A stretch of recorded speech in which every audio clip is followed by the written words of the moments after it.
সেই জন্য টি-শার্ট বলে থাকি আমরা। আচ্ছা, তো production process of knit garments, এখানে একটা হালকা করে আলোচনা করছে যে নিট গার্মেন্টসটা কীভাবে প্রডিউস করা হয়।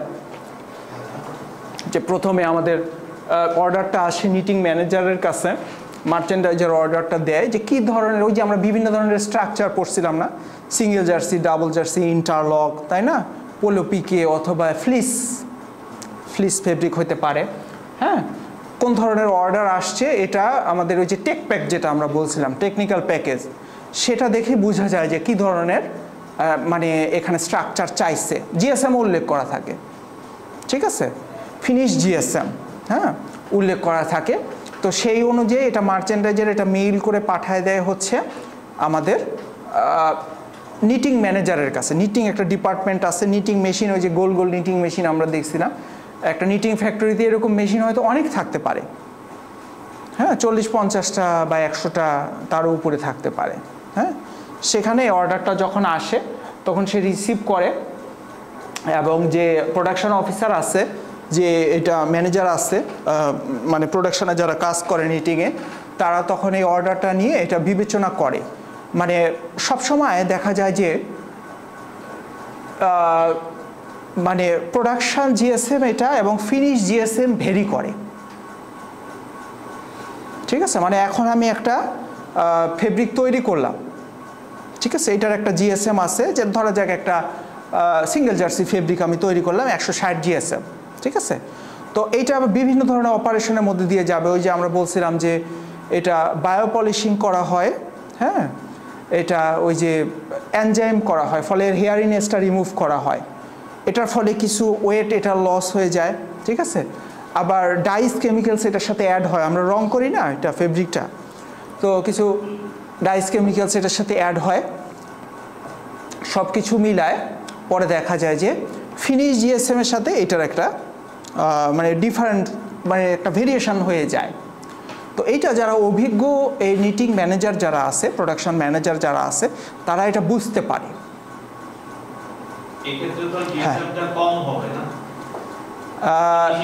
হ্যাঁ, এক্ষেত্রে জিএসএমটা কমে যায় এই অপারেশন। হ্যাঁ, হ্যাঁ, তাহলে আমার ওই ফ্যাব্রিকের জিএসএমটা কত রাখতে হবে যাতে করে আমার যে প্রসেসিং গুলোর কথা বললেন, এই প্রসেসিং এর পরে আমার ফিনিশিং এ এসে একটা জিএসএম পাবো। ওই যে অপারেশনের উপরে ভেরি করবে আর কি। যদি দেখা যায় ওই যে এনজাইম প্রসেস আছে, তারপরে স্টেন্টার করতে হচ্ছে আমাদের, তারপরে হয়তো ব্রাশিং সুয়েডিংয়ে যে গত ক্লাসে যেটা আমরা আলোচনা করছিলাম, এইটার কারণেও জিএসএম ভেরি করে, রেইজিং সুয়েডিং যেটা আমরা বলছিলাম। তাহলে কি কি অপারেশন আছে, ওই টেক প্যাক দেখলেই বোঝা যাবে যে কি কি অপারেশন এটার উপরে আছে, ফেব্রিকটার উপরে। সেই অনুযায়ী নিটিং ম্যানেজার তখন ওইভাবে জিএসএমটা সেট করবে। হ্যাঁ,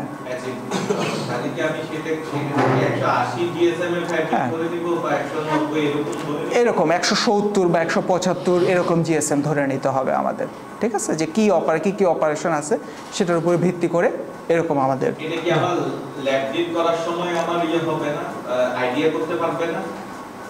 ল্যাব টিপটা হচ্ছে শুধুমাত্র শেড ম্যাচিং, আর শেড ম্যাচিং রংটা মিলে কিনা। হ্যাঁ, আর এটা হচ্ছে নিটিংয়ের ব্যাপার, যে ফিনিশ জিএসএম এত আমার থাকবে, এই অপারেশন এটার মধ্যে আছে, তাহলে আমাদের প্রোডাকশন জিএসএম কত রাখতে হবে, ঠিক আছে। এইটা একটা টেকনিক্যাল ইস্যু, এবং দীর্ঘদিনের অভিজ্ঞতার কারণে দেখা যায় যে এই নিটিং ম্যানেজার যারা আছে তারা এটা অ্যাকোয়ার করে। হ্যাঁ, অবশ্যই বেশি রাখতে হবে, যাতে কমে ওটা যেটা আমাদের বায়ার চাইছে ফিনিশড, হ্যাঁ, এটাতে চলে আসে, ঠিক আছে। এইটা তো সেটা আমরা দেখলাম, তো এইটা করবে। তারপরে হ্যাঁ, হ্যাঁ, হ্যাঁ,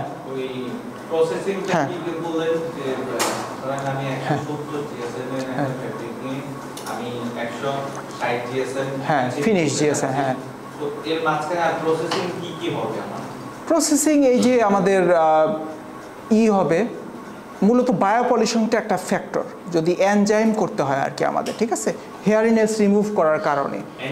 হ্যাঁ, হেয়ারিনেস যে থাকে আপনার ফেব্রিক ফাইবার দিয়ে যখন আমরা তুলা থেকে যখন আমরা সুতা তৈরি করি, সুতা থেকে যখন আমরা কাপড় তৈরি করি, এগুলো অনেক প্রসেস, তাই না? এটা তো আমি সুতা থেকে ওখানে স্কাউরিং, ওই যে কি কি প্রসেস, স্কাউরিং, ব্লিচিং, হেয়ারিং এজগুলো রিমুভ করার জন্য আমি প্রসেসগুলো করি ইয়ার্ন থেকে যখন আমার ফেব্রিক আসে।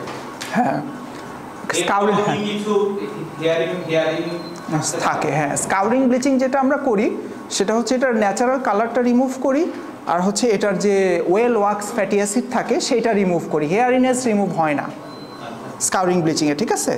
তো এইটা রিমুভ করার জন্য আমাদের এনজাইম করতে হবে।